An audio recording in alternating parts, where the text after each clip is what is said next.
The Cardinals can't let the NFL have all the headlines on Super Bowl Sunday as they brought back an old friend on a minor league contract. What's going on, everyone? Welcome into this edition of B-Schaeff Daily. Brenden Schaeffer. It is Sunday, February 9th, 2025. Just one day from my takeoff as I head down to Jupiter, Florida to cover Cardinals spring training. Make sure you're staying tuned to this channel. Subscribe and follow B-Schaeff Daily on Spotify for all the updates coming from Jupiter over the next couple of weeks. Cardinals pitchers and catchers report on Wednesday, the 12th of February, if I'm not mistaken. I'll be down there. Hopefully, that will be the first day that I'll be able to fully integrate into camp after taking my time a little bit driving down. I usually take this in one chunk when I drive down. Google says it's like 17 hours from where I live. I stop at every Buc-ee's along the way, so it ends up being more like 20 hours, and you can't account for traffic and construction sometimes either.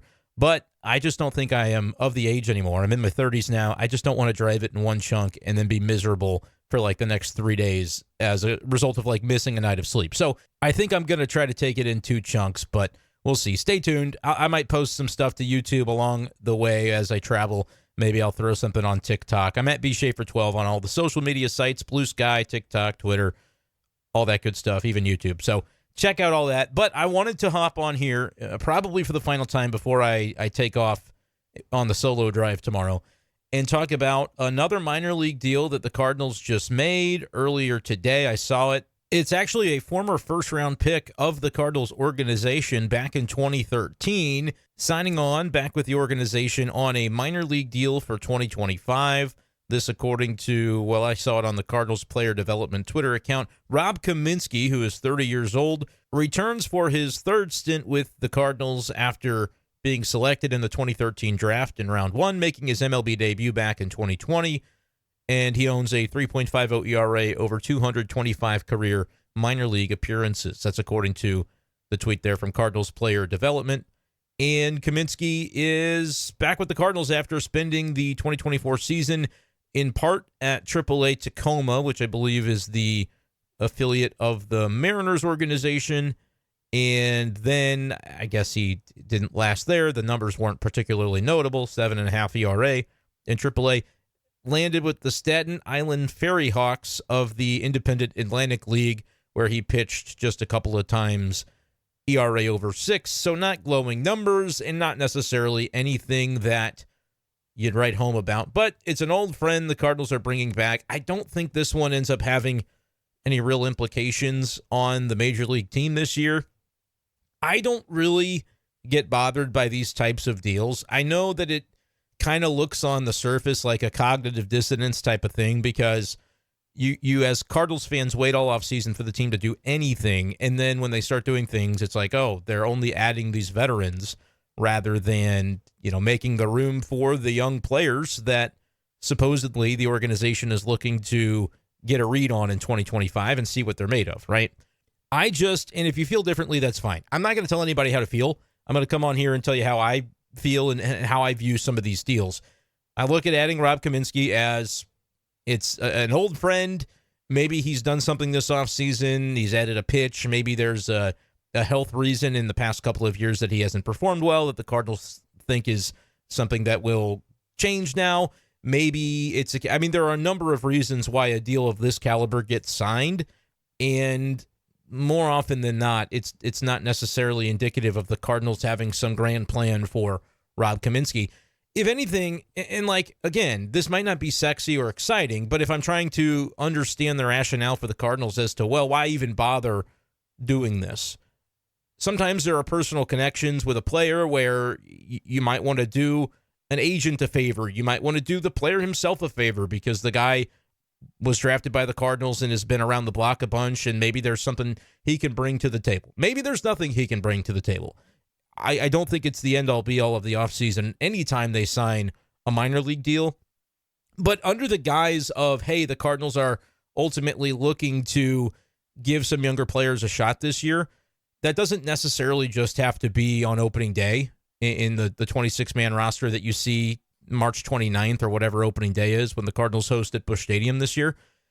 It can last throughout the season, And a Rob Kaminsky can be a symbol of, hey, they're ultimately going to bring up some of these younger arms. Let's say you get deeper into the season and you've got Rob Kaminsky there, whether he's starting, whether he's relieving, just logging innings in AAA. Could you have some younger players do that instead? Sure. And I think there are going to be several that are part of that. But I do think back to 2023 and remember at the end of the season of a year that the Cardinals were ultimately not competitive, which is certainly a possibility this year, and they decided to add some guys off the street, and they end up coming at, like Casey Lawrence was a good example. Andrew Suarez had been down in AAA all year, and then he was brought up and started to log bulk innings in the big leagues just to get through the season. I think having random guys like this, Rob Kaminsky, is perfectly harmless in the event of, hey, if he gets healthy and pitches down there, he's a body. Truly, that's all it is. He's a body that can, and certainly he's trying to catch on and show that he's much more than that. But from an organizational perspective, it's familiarity with somebody, so it's not surprising that you see this. And the Cardinals later on in the year, what if they trade some relievers like Helsley, like Jojo Romero? What if they trade some starters like Fetty, who are on an expiring contract? And you get deeper into the year, and it's like, okay, we're going to call up all these young guys, Graceffo, Robertson, by all means. Those are the guys that should be getting opportunities in St. Louis above Rob Kaminsky this year. But, somebody's got to throw those innings that are vacated at AAA. So it's just a numbers game, I think, at the end of the day, where you make moves like this as you get into February, as guys are looking for jobs. It's not really a low risk, it's a no risk acquisition. And the only reason we're really talking about it is because it's one of a handful of moves the Cardinals have made all off season. And I figured it would be good to put something out on podcast the day before I left for Florida, since I know tomorrow's going to be probably not a possibility unless they trade Arenado when I'm on the road. I'll have to find a hotel and set up shop, But generally speaking, I just can't find it within myself to get too fired up in terms of excitement. Certainly, Rob Kaminsky, another lefty to add to the organization. That's fine. He'll turn 31 years old on September 2nd. So same birthday as my son. That's fun. And, he's going to be around in camp. It takes a lot of arms to get through camp.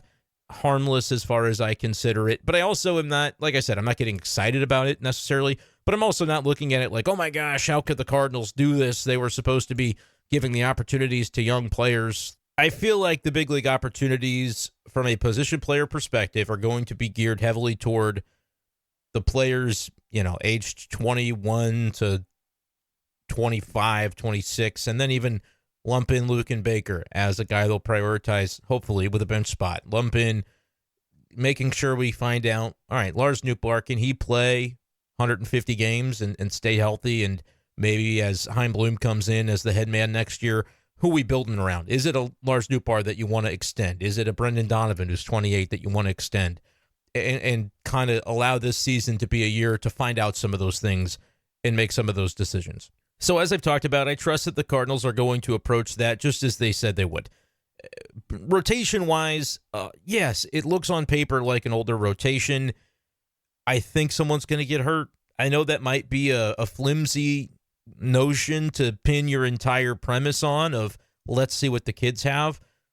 But it's been a while since the Cardinals have had 5 starters make it all the way through the season without significant injury to one or more that causes some of the other guys in the pecking order to get opportunity. And I think this year, maybe even more so than in years past, there are truly some up-and-comers in the rotation with opportunities, especially as you get a little deeper into the summer, that I think are going to be likely candidates for those chances. By the time you get to midsummer, I don't see why it can't be Quinn Matthews, that as long as he progresses in the early part of the season, you take a chance and say, slide him in. Let's see what it looks like. Maybe even a little later on, Tink Hence if he can stay healthy. Maybe you have somebody like Thompson. Maybe you have somebody else like Graceffo. I think McGreevy is first in line for it, and I expect him to be in the opening day rotation if I had to guess. If you asked me today to pick one way or the other, I'd pick, he's probably in it. So even though the rotation with Gray, Fetty, Michaelis, Matz as part of the mix, along with Palante on paper to begin, I think there's opportunity aplenty for young players to slide into the mix as it pertains to the rotation. I'll say the same thing I said on the last episode when we talked about Nick Anderson. I think the bullpen thing is going to work itself out too. This isn't like I'm just fully in belief of what the Cardinals are doing is everything's perfect, But I can at least see the argument for, look, you've got a group of players. A lot of them are guys with options. Roycroft, Leahy, Ludus. You could go down the list. A lot of guys that are going to be cycled in and out. They're all younger, youngish for the most part, unproven for the most part. And that's going to be kind of the half of your bullpen that isn't Helsley, JoJo, Ryan Fernandez. I mean, Ryan Fernandez is a younger player, but he's a little more established after what he did last year. Liberatore, I'd like to see in the bullpen. That's another guy that's younger still and could get opportunities, almost certainly will. And so to have Kaminsky as part of that group behind those guys, that, all right, what happens when 3 relievers go on the IL after 6 weeks, which is certainly a possibility. I think Kaminsky mops up a lot of innings, and they'll say, look, I don't care how many runs you give up. It's AAA, so go 5 innings and just pitch, because we called Graceffo up. We needed him in the bullpen. We thought he might be in the minor league rotation, but now he's in the big league bullpen.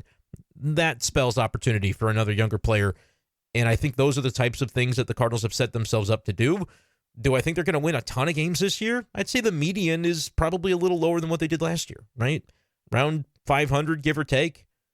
I'll do a prediction officially when we get into it as the season approaches. But right now, I'm willing to suspend my disbelief that the Cardinals are going to be in the middle. Maybe it's more like 75 wins. Maybe things go really well and it's like 85 wins. I'm open-minded. And if that makes me more of an optimist than the rest of you, then that's okay.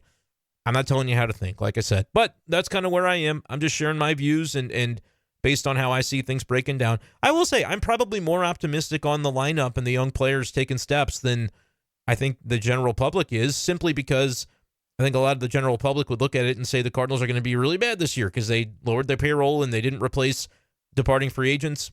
I still kind of feel like they might just be okay. And okay, when you have Mason Wins on the team and Burleson's, and you've still got Wilson, who's a firecracker waiting to explode at any given moment in a good and exciting way, there could be some compelling aspects of Cardinals baseball this year. So if you agree, let me know. And if you disagree, let me know and follow along this year, and we'll all see how it plays out together. So just wanted to give you a quick hitter. Rob Kaminsky, my verdict is completely harmless signing, but no, it's not one to get excited about, not one to get upset about, in my opinion. That's me. You do what you want. You get upset, you get excited, you live and breathe this stuff, and so I respect that. All right, Cardinals fans, let me know what you think. Let me know if there's any food places I need to stop along the trek down from St. Louis to Jupiter, Florida via a car. Not flying, I'm driving. So wish me luck, and I will talk to you on the other side on another episode coming soon. It'll be season 5, potentially, of B-Schaeff Daily the next time we talk, unless I put something up on Monday. So get ready for the next episode of B-Schaeff Daily. That's what this has been, and we'll talk to you next time. Peace.